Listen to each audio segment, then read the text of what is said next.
For me, one of the most disturbing parts of the passage we've just read is this notion of the father as the gardener or the vine dresser, chopping off branches and pruning back and discarding other debris. And I've got this short video clip for you to watch from a gardener who is talking about what he does to prune his vine in the winter. Hello, my name's Clive Groves. I'm a nurseryman. Now it's midwinter and the grapevine here in my greenhouse is nice and dormant, and this is a time to do your pruning. So what we're going to do now is just to prune these back to 2 buds, 1, 2. You see we've got the main rod running through the centre here. So we leave this here permanently and we start cutting back 2 buds again to there. That one probably cut back to 1 bud. Just above the buds, cut back each time. Then take the old stuff away. Get rid of all the old leaves, because these could harbour disease. And what I recommend also is these stems gradually build up a network here of dry skin, or bark rather, and it's good if you can peel some of this off. Take it off, scrape it off, back to good clean wood, because this again harbours a lot of pests or disease, and just go along the bark, just peeling that off. So I'm going to work my way right along here to literally we've just got these fruiting spurs on this cane. The RHS on their website describes several aspects of the pruning process. So there's cleaning the bark, there's pruning both in the wintertime and also in the growing season, there's thinning, there's bunch reduction, removal of tendrils, removing leaves particularly in the later summer period, and then there's training along a trellis. Which seems most relevant to you in your life? Looking back, can you see instances of God's pruning which have resulted in your growth as a believer? Perhaps often it's in the winter that the most pruning takes place. I'm thinking for myself over the last few years of when I bust my arm and then followed that by having a bad back, and just having to be patient and learn that I couldn't do everything as I perhaps thought I could before.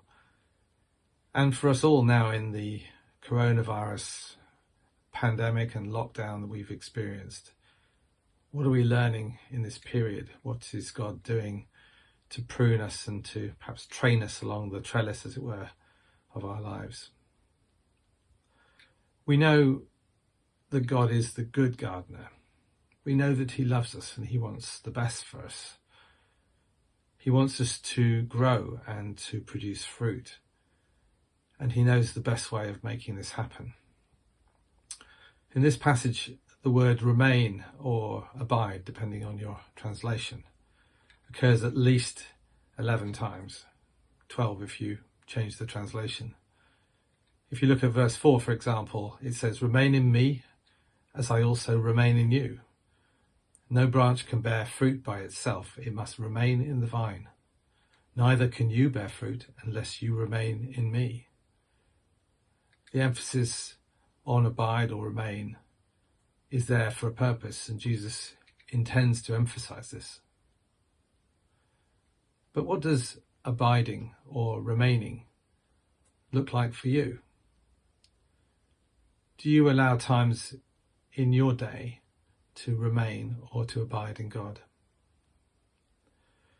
In the whole environment of viticulture, of vine growing, there's a French term, apparently, I'll ask Jack and Anne afterwards, a French term of terroir, Terroir, terroir, which roughly translates as a sense of place. And it refers to the whole environment of the vine, and it's what gives the grapes its distinctive character. It's influenced by the climate, by the soil, the amount of moisture, by the aspect, all these things. And in the Old Testament, the Israelites were looking for their tiwa, their place, their land, which they would call a home, somewhere to belong, somewhere where they could be the people of God. But in this passage, Jesus replaces the idea of the land with himself.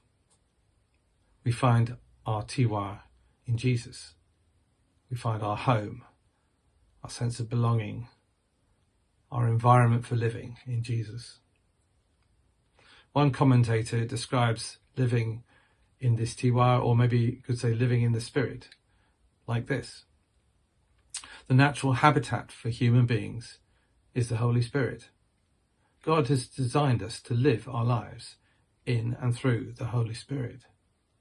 Just as a fish is truly a fish only when it lives in the water, so too we are only truly human when we are living in the Holy Spirit. Outside the Spirit, we are spiritually dead. We're less than human. We're less than that which God created us to be. So it's a different illustration, but essentially the same principle.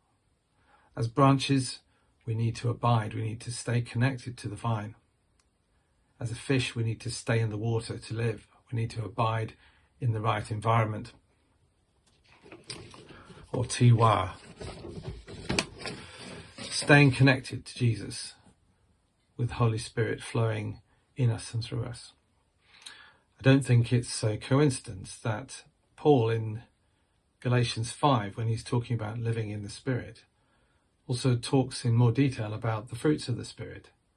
We've got the verse 22, love, joy, peace, patience, kindness, goodness, faithfulness, and self-control.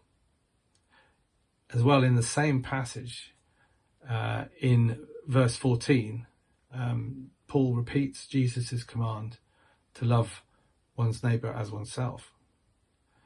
So again, there's a similar pattern in our passage to the one in Galatians, which is essentially abide plus love equals fruitfulness.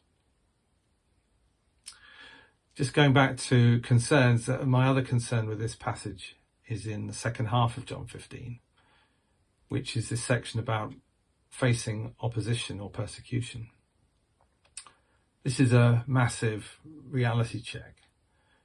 Jesus is saying it's clearly going to happen, one way or the other, that people will misunderstand you, ignore you, mistreat you, and possibly reject you. And you're going to be facing that because of Jesus. But for me and for you, we often worry about what others think. We fear getting hurt by people opposing us. And in some ways, we'd rather keep quiet than stand up for Jesus. In the light of the vine and the branches passage, then, do we believe that facing the inevitable opposition is worth it? What encouragement do we get from Jesus to get through this? And what aspects of the Spirit does Jesus mention to his disciples that will help us?